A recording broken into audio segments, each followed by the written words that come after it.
Hello friends, வணக்கம் and welcome to Tamil பங்கு சந்தை. இன்னைக்கு மார்க்கெட் ஃபுல்லாக பார்த்தீங்கன்னா நெகட்டிவாக தான் இருந்தது. நிஃப்டி 50 பார்க்குறப்போ கிட்டத்தட்ட 1.81% நெகட்டிவில் 10,607 க்ளோஸ் ஆயிருக்கு. அதுவே பேங்க் நிஃப்டி பார்க்குறப்போ நிஃப்டி 50 விட ரொம்பவே நெகட்டிவாக இருந்தது. கிட்டத்தட்ட 3.16% நெகட்டிவில் 21,392 க்ளோஸ் ஆயிருக்கு.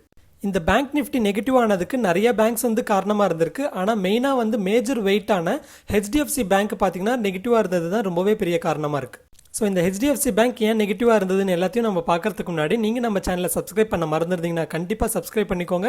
லேட்டஸ்ட் ஸ்டாக் மார்க்கெட் ரிலேட்டட் நியூஸ்க்கு நம்ம டெலிகிராம் சேனலை ஃபாலோ பண்ணிக்கோங்க. எனக்கு டைரக்ட் மெசேஜ் அனுப்பணும்னா நம்ம இன்ஸ்டாகிராம் பேஜை ஃபாலோ பண்ணிக்கோங்க. ஓகே, ஃபர்ஸ்ட் அப்டேட் நம்ம ஹெச்டிஎஃப்சி பேங்க்கோடதே பார்த்துடலாம். ஹெச்டிஎஃப்சி பேங்க் பார்த்தீங்கன்னா கிட்டத்தட்ட இன்னைக்கு அவங்களோட ஷேர்ஸ் 1.75லேருந்து 2% நெகட்டிவாக ஃபால் ஆயிருந்தது. இதுக்கு என்ன காரணம்னு பார்த்தீங்கன்னா ஹெச்டிஎஃப்சி பேங்க்ல இருக்கிற வெஹிக்கல் ஃபினான்ஸ் பிஸ்னஸ் செக்ஷனில் சில லெண்டிங் ப்ராக்டிசஸில் முறைகேடு நடந்ததாக சில அலிகேஷன்ஸ் வந்திருக்கு. இந்த அலிகேஷன்ஸில் பார்த்தீங்கன்னா ஹெச்டிஎஃப்சி பேங்க் இன்டர்னலாக சில விசாரணை நடத்துறதா சொல்லியிருக்காங்க. ஸோ இந்த வெஹிக்கல் ஃபினான்ஸ் பிஸ்னஸ்ன்றது என்னது, நம்ம கார் லோன்ஸ் அந்த மாதிரி வெஹிக்கல் லோன்ஸ் வாங்குறப்போ அவங்க லோன் கொடுக்குற ப்ராக்டிசஸ் பார்த்தீங்கன்னா சில முறைகேடு நடந்ததாக சொல்லியிருக்காங்க. இதை பற்றி ஹெச்டிஎஃப்சி பேங்க் என்ன சொல்லியிருக்குன்னா, இந்த மாதிரி அலிகேஷன் அண்ட் கம்ப்ளைண்ட்ஸ் எல்லாமே எங்க பாலிசி அண்ட் ப்ராசஸ் ஹேண்டில் பண்ணிக்கும். அண்ட் இது எல்லாமே எங்களோட இன்டர்னல் மேட்டர். அண்ட் இதில் விசாரணை பண்ணி எங்க பாலிசி படி நாங்கள் என்ன பண்ணணுமோ அதை பண்ணுவோம் அப்படின்னு சொல்லியிருக்காங்க. அண்ட் இந்த ப்ரோப் ரிலேட்டடாக எந்த ஒரு டீட்டெயில்ஸுமே பப்ளிக்கு வெளியே வரலனாலும் சில சோர்சஸ் என்ன சொல்றாங்கன்னா, அவங்களோட வெஹிக்கல் லோன் யூனிட்ல முறைகேடு நடந்திருக்கும். அதனால தான் பார்த்தீங்கன்னா அந்த யூனிட்டோட ஹெட் அசோக் கண்ணான்றவர் ஆல்ரெடி பார்த்தீங்கன்னா 18 இயர்ஸ் ஒர்க் பண்ணியிருக்காரு. அண்ட் அவரோட பதவி காலம் பார்த்தீங்கன்னா 2017லே முடியணும். ஆனால் எக்ஸ்டெண்ட் பண்ணிக்கிட்டே இருந்தாங்க. ஆனால் இந்த டைமில் பார்த்தீங்கன்னா எக்ஸ்டெண்ட் பண்ணாமல் அவர் வெளியே அனுப்பிட்டாங்க அப்படின்னு சொல்கிறாங்க. கிட்டத்தட்ட ஹெச்டிஎஃப்சி பேங்க்ல பார்த்தீங்கன்னா வெஹிக்கல் லோன் யூனிட் மட்டுமே பார்த்தீங்கன்னா 10% இந்த லோன் புக்கில் கான்ட்ரிபியூட் பண்ணுது. அதாவது ஓவராலாக அவங்களோட லோன் புக் பார்த்தீங்கன்னா அரௌண்ட் அப்ராக்சிமேட்லி 10 lakh crores இருக்கிறப்போ வெஹிக்கல் லோன் யூனிட் மட்டுமே பார்த்தீங்கன்னா 1 lakh crore கிட்டத்தட்ட அவங்களோட லோன் புக்கில் இருக்கு. ஹெச்டிஎஃப்சி பேங்க் இது ரிலேட்டடாக பேங்க்குக்கு எந்த லாஸுமே இருக்காதுன்னு சொல்லி கிளாரிஃபை பண்ணாலும் ஹெச்டிஎஃப்சி பேங்கோட ஷேர்ஸ் பார்த்தீங்கன்னா இன்னைக்கு நெகட்டிவாக தான் ஃபாலோ ஆகிட்டு இருந்தது. ஓகே, அடுத்து பெல் ரிலேட்டடான அப்டேட்டை பார்க்கலாம். ஸோ பெல்லோட ஷேர் பார்த்தீங்கன்னா இன்னைக்கு கிட்டத்தட்ட 8% ஃபாலோ இருந்தது. இதுக்கு ரீசன் என்னன்னு பார்க்குறப்போ global brokerage and research house சிட்டின்றவங்க இந்த ஸ்டாக்கை டவுன்கிரேட் பண்ணியிருக்காங்க. அதாவது முன்னாடி அவங்க நியூட்ரல்னு வச்சிருந்தாங்க. இப்போ அவங்களோட காலை சேஞ்ச் பண்ணிட்டு செல்லுன்னு கொடுத்துருக்காங்க. இந்த டவுன்கிரேடுக்கு சிட்டி என்ன ரீசன் சொல்றாங்கன்னா, லாஸ்ட் 3 months பார்த்தீங்கன்னா கிட்டத்தட்ட 80% ரைஸ் ஆயிருக்கு இந்த ஸ்டாக்கு. இப்படி ரைஸ் ஆனது பார்த்தீங்கன்னா ரொம்பவே ஃபாஸ்ட்டாக ரைஸ் ஆயிருக்கு. ப்ளஸ் ஸ்டாக்கோட வேல்யூவேஷனை விட ரொம்பவே அதிகமான ரைஸ் ஆயிருக்குன்னு சொல்லி ஃபீல் பண்ணதுனால தான் டவுன்கிரேட் பண்ணியிருக்காங்க. அண்ட் இப்படி டவுன்கிரேட் பண்ணிட்டு அவங்களோட டார்கெட் பார்த்தீங்கன்னா 34 rupeesக்கு கொடுத்துருக்காங்க. ஸோ இப்படி கிட்டத்தட்ட 42 rupeesல ட்ரேட் ஆன ஷேர் பார்த்தீங்கன்னா 34 rupeesக்கு டார்கெட் கொடுத்ததுனால தான் அவங்களோட ஷேர் ப்ரைஸ் கிட்டத்தட்ட 8 to 9% ஃபாலோ இருந்தது. ஓகே, அடுத்த அப்டேட் பார்த்தீங்கன்னா எவர்டே கிட்ட இருந்திருக்கு. எவர்டே இண்டஸ்ட்ரீஸோட ஷேர்ஸ் பார்த்தீங்கன்னா இன்னைக்கு கிட்டத்தட்ட 10% அப்பர் சர்க்யூட்டா ஹிட் ஆயிருந்தது. என்ன ரீசன் பார்க்குறப்போ டாபர் கம்பெனியோட ப்ரமோட்டர்ஸ் ஆன பர்மன் ஃபேமிலி பார்த்தீங்கன்னா இந்த எவர்டே இண்டஸ்ட்ரீஸ்ல இன்னைக்கு பிளாக் டீல்ல ஷேர்ஸ் வாங்கியிருக்காங்க. கிட்டத்தட்ட 64 lakh ஷேர்ஸ் வாங்கியிருக்காங்க. இது பார்த்தீங்கன்னா ஓவரால் எவர்டே இண்டஸ்ட்ரீஸோட ஸ்டேக்ல 8.8% ஸ்டேக்குன்னு சொல்றாங்க. அண்ட் ஆக்சுவலாக பார்த்தீங்கன்னா டாபர் கம்பெனியோட ப்ரமோட்டர்ஸ் அதாவது பர்மன் ஃபேமிலி பார்த்தீங்கன்னா ஆல்ரெடி இந்த எவர்டே இண்டஸ்ட்ரீஸ்ல 9.26% ஸ்டேக் வச்சிருக்காங்க. அண்ட் இன்னைக்கு வாங்கின ஷேர்ஸோட சேர்ந்து பார்க்குறப்போ கிட்டத்தட்ட அவங்களுக்கு 20% ஸ்டேக் இந்த எவர்டே இண்டஸ்ட்ரீஸ்ல இருக்குன்னு சொல்றாங்க. அண்ட் இது ரிலேட்டடாக பார்த்தீங்கன்னா ஆல்ரெடி ஜூன்லேயே சில நியூஸ் சேனல்ஸ் ரிப்போர்ட் பண்ணியிருந்தாங்க. இந்த மாதிரி பர்மன் ஃபேமிலி அதாவது டாபர் கம்பெனியோட ப்ரமோட்டர்ஸ் ஆன பர்மன் ஃபேமிலி பார்த்தீங்கன்னா இந்த எவர்டே இண்டஸ்ட்ரீஸில் இன்ஃபியூஸ் பண்ண போகிறாங்க கேபிட்டல் அப்படின்னு சொல்லி சில நியூஸஸ் எல்லாமே ஆல்ரெடி ஜூன்லேயே நியூஸ் சேனல்ஸில் வந்திருந்தது. ஸோ ஏன் எவர்டே இண்டஸ்ட்ரீஸ்க்கு இந்த மாதிரி யாராவது கேபிட்டல் இன்ஃபியூஸ் பண்ணணும்னு பார்த்தீங்கன்னா எவர்டே இண்டஸ்ட்ரீஸ் பார்த்தீங்கன்னா ரொம்பவே பெரிய கடனில் இருக்காங்க. அதாவது அவங்களோட கம்பெனியோட ஓவரால் வேல்யூவேஷனே பார்த்தீங்கன்னா 550 crores.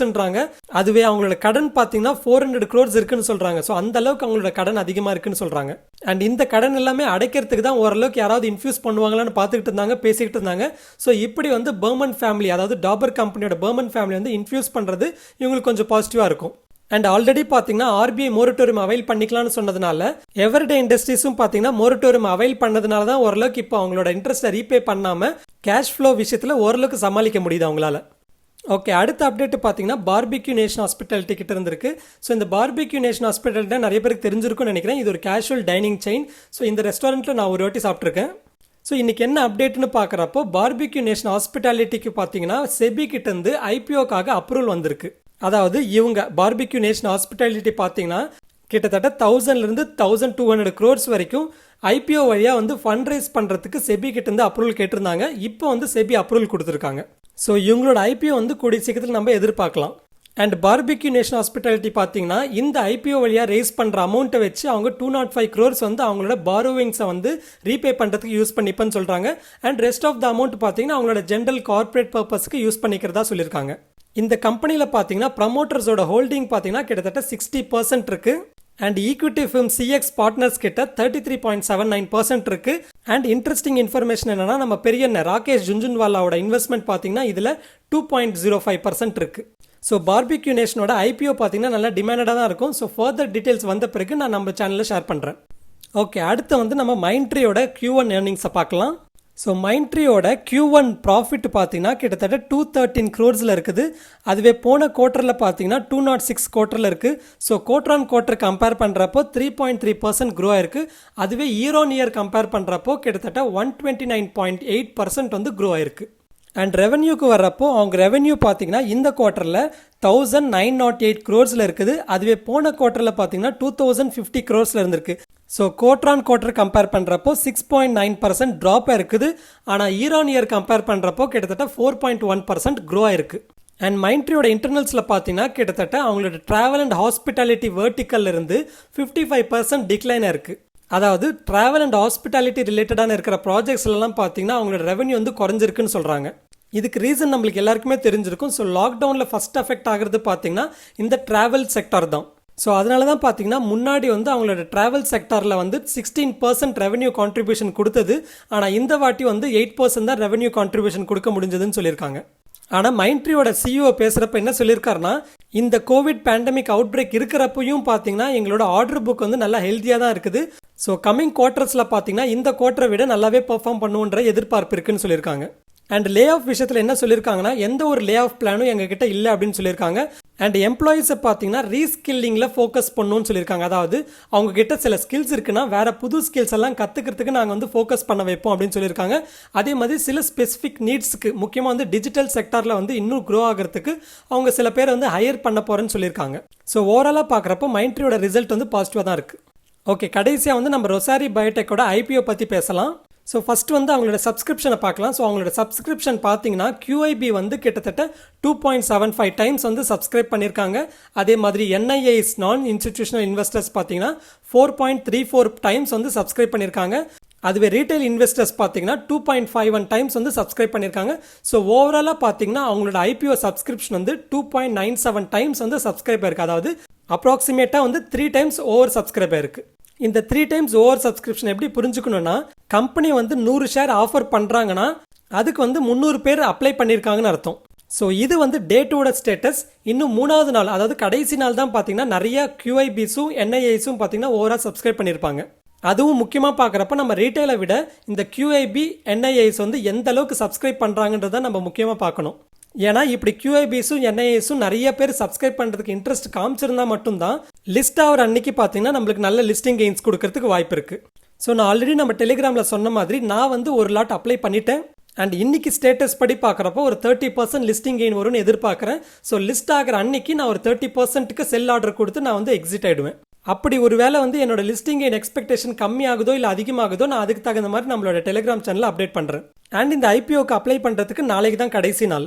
நாளைக்கு தான் கடைசி நாள் அப்படின்னு சொன்னாலே உங்களுக்கு ஃபோமோ ட்ரிகர் எடுப்போகுது. அதாவது ஃபோமோன்றது ஃபியர் ஆஃப் மிஸ்ஸிங் அவுட்னு சொல்லுவாங்க. இப்படி நாளைக்கு தான் கடைசி நாள் அப்படிலாம் சொல்கிறப்போ வந்து எதையோ மிஸ் பண்ணுறோமோ அப்படின்னு சொல்லிட்டு நீங்கள் ஃபியரில் வந்து அதை வாங்குறதுக்கு ட்ரிகர் ஆகுவீங்க. அதனால் அந்த ஃபோமோலெல்லாம் நீங்கள் வந்து ட்ரிகர் ஆகாதீங்க. பொறுமையாக நீங்கள் பாருங்கள். நம்ம ஆல்ரெடி நிறையா வாட்டி சொன்ன மாதிரி தான் எந்த ஒரு ஐபிஓவாக இருந்தாலும் ஃபஸ்ட்டு அவங்களோட பிஸ்னஸ் ஃபண்டமெண்டல்ஸ் ஃபினான்ஷியல்ஸ் எல்லாம் பாருங்கள், கரெக்டாக இருக்கான்னு பாருங்கள். அதே மாதிரி வெளியே வந்து டிமாண்ட் எந்த அளவுக்கு இருக்குன்றது பார்க்கணும். அதே மாதிரி மார்க்கெட்டோட சுச்சுவேஷன் எப்படி இருக்குன்றதையும் நம்ம பார்க்கணும். ஸோ இந்த ரிலேட்டடான டீட்டெயில்ஸ் பார்க்குறப்போ கம்பெனியோட ஃபண்டமெண்டல்ஸோ ஃபினான்ஷியலோ எல்லாமே ஸ்ட்ராங்காக தான் இருக்குது. டிமாண்டும் பார்த்தீங்கன்னா ஓரளவுக்கு நல்லாவே இருக்குது. ஆனால் மார்க்கெட் சுச்சுவேஷன் தான் ஓரளவுக்கு volatile-ஆ இருக்குது.